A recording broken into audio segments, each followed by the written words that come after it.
I'm Shiraz, and this is my video on established discrimination in the United States and how it's related to the First Amendment. When the United States Constitution was created, anti-federalists did not approve of it because it failed to address the basic civil rights of the people. So, the Bill of Rights, consisting of 10 civil liberties, was created to prevent a future intrusive government. Among those 10 amendments was the First Amendment, which states that Congress shall make no law respecting an establishment of religion or prohibiting the free exercise thereof.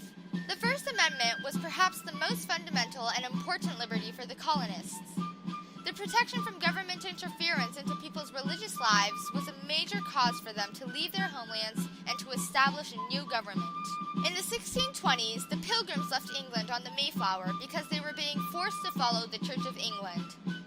In the 1630s, the Puritans followed in the Pilgrims' footsteps because they were being threatened by King Charles I for following their Puritan lifestyle. Both of these parties left their homelands to go to America in order to have the right to follow their own religions. Even today, millions of people are still coming to America because of the lack of religious freedom in their countries of origin.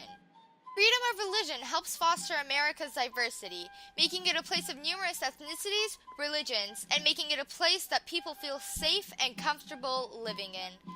After all, this was the original intent of the framers. They included two principles of freedom of religion in the First Amendment. The Establishment Clause was intended to prevent the government from favoring one religion or presenting one religion as a better choice.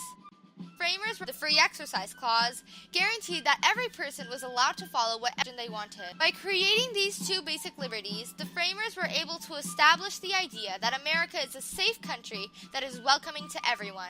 Recently, the president made an executive order preventing 7 country citizens from entering the United States. The president has issued 2 executive orders attempting to make good on his campaign promise to essentially stop all Muslims from entering the United States, what he called a complete shutdown of Muslims entering the United States. These courts are finding that the executive orders are overbroad, they're overreaching, and most importantly, that they run contrary to our core values as a country and at the heart of our Constitution, which is that we don't discriminate based on one's faith. What makes these executive orders unconstitutional is the fact that they go against the Establishment Clause and the Free Exercise Clause. They find that it is based on the president's statements discriminatory against Muslims such that it violates what's called the Establishment Clause, which prohibits favoring one religion over another and conversely prohibits disfavoring a religion. These orders are not only violating the Constitution, but also creating an environment in which discrimination against these nationalities is defensible. It's also clear that around the world, freedom of religion is under threat. And that's what I want to reflect on this morning. We see governments engaging in discrimination and violence against the faith. We sometimes see religion twisted in an attempt to justify hatred and persecution against other people just because of who they are, how they pray, or who they love. Hate no longer hides behind hoods. This was the scene in the liberal college town of Charlottesville, Virginia on Friday, reminiscent of images from a dark American past. This is our town now! White lives matter! White lives matter! This brings us to my main point in this video. The reason that the First Amendment is so important to me is not just because it supports religious freedom.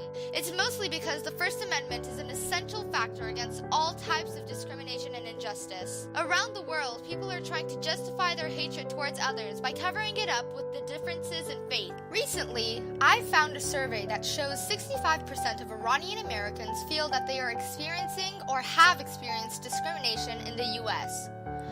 I couldn't believe the results of the survey. Therefore, for this video, I interviewed a group of Iranian Americans and I asked them how they were affected by the travel ban and if they are experiencing any discrimination. Thinking of all the individuals who I interviewed, only one stated that this travel ban is not against the U.S. Constitution and that he had not experienced any type of discrimination. However, the rest of them had a different opinion.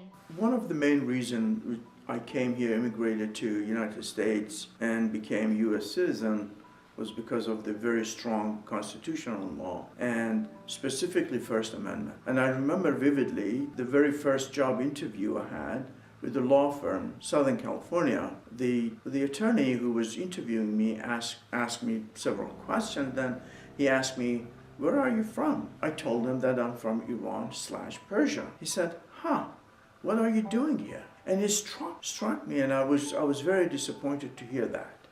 Absolutely.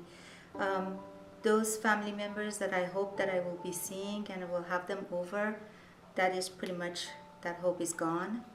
And discrimination has always been with me since I put my foot here in this country. I came in '78 and it wasn't good and it hasn't gotten better. I'm a staff member at the university and I deal with students on a daily basis.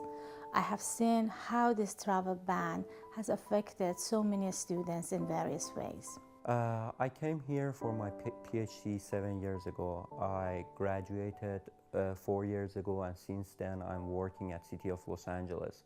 5 years ago, my parents visit me here without any problem.